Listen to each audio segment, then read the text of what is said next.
Hello and welcome to TV Coast to Coast, a weekly tube chat featuring critics from all over. Today's talk is split in two, which is how we usually do it. Part two will be a roundtable discussion of 3 different reality series. We had a lot of potential TV topics for part one, including Chris Rock and Prince on Saturday Night Live and Nick Walenda's Chicago Highwire Act Sunday on Discovery. But since we're coming to you midway through the 4 episodes of the HBO miniseries Olive-Kitteridge, that's what gets airtime today. Starring Frances McDormand in the title role, the project debuted Sunday night and concludes Monday. There may be a few spoilers ahead for one or both nights, so continue at your own risk. Although I'm not sure spoilers will be an issue, the miniseries is adapted from Elizabeth Strout's novel that apparently everybody except me has read. Also notable in the cast are Richard Jenkins and Bill Murray. Your Coast to Coast critics today are Vicki Hyman in New Jersey, Christy Turnquist in Portland, and Dave Walker, that's me, in New Orleans. Cleveland's Mark DeWidziak will be back next time, or the time after that. You'll just have to tune in to find out. Look for our affiliations in the text accompanying these videos and on screen when we talk. Vicki's talking first about Olive-Kitteridge.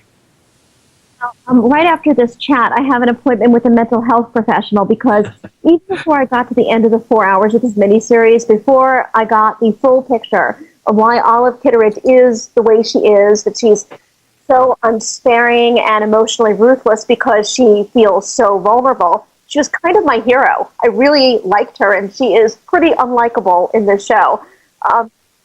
She's really more my anti-hero, and I doubt there's many people who would group Tony Soprano and Walter White and Olive-Kitteridge together, but I think that she really belongs in that grand tradition of complex, powerfully drawn characters who navigate the world by their own merciless moral code. And there aren't a lot of female characters who are allowed to do this and not also be completely stunning and desirable at the same time, because that's a privilege pretty much given only to men. But getting off my feminist soapbox, there was just so much I admired about the series. There's Frances McDormand, who's riveting, and much of the supporting cast, with a special shout out to Peter Mullen, who was so completely menacing and top of the lake, but was all bruised tenderness here as Olive's possible soulmate. And the novelistic structure, which was interspersed with flashbacks and returns to earlier scenes, but from a different perspective, was really just it was so riveting to watch. And of course, just the portrait over the years of this imperfect marriage just really kind of showed me that that's pretty much the only kind of marriage there is.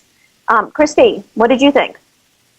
You know, I agree with you that this is kind of a long, slow burn. It takes a while to sort of get its hooks into you, but I also felt at the end of the miniseries just completely caught up in it, and I was completely impressed with the integrity of the approach. You know, the character of Olive is certainly unlikable. She doesn't soften, she doesn't care if people like her, and the movie stays true to that stubborn character. She doesn't change, she doesn't learn as she gets older. I mean, so many dramas have trained us to expect that that's what happens with characters. She remains fiercely unsentimental and rigid in her conviction that she's right about everything. Now, in real life, we might cross the street to avoid Olive if she didn't cross the street to avoid us first. But Frances McDormand's performance is so layered. We see, as you say, this vulnerability that's inside her, and that she takes such pains to try to hide and to deny that it's there. And as an actress, I would say McDormand is just as unsentimental as Olive, and it's a perfect pairing of performer and character. And I would also add that the scenes in Monday night's conclusion between McDormand and Bill Murray are especially affecting because he brings his character his own sort of rumpled, messy humanity, and it's funny and it's heart-wrenching, and I just found Olive-Kitteridge really something very special. Dave, what did you think? I agree. I think this is a remarkable adaptation, if what I've heard about the novel is true. 4 hours of one central character from a book in which she's not necessarily a central character all the time. And I for sure agree with y'all. McDormand is fantastic. And equally great is Richard Jenkins as Olive's husband. Henry Kitteridge could be a pathetic character, mistreated by his wife, as he mostly is, and he meets her acerbic personality with sweetness and love, mostly, when most husbands probably would have dealt with it using barrels of Wellbutrin. It's a marvelous performance. Also marvelous is Bill Murray, who shows up Monday, as we noted, and he's worth waiting for.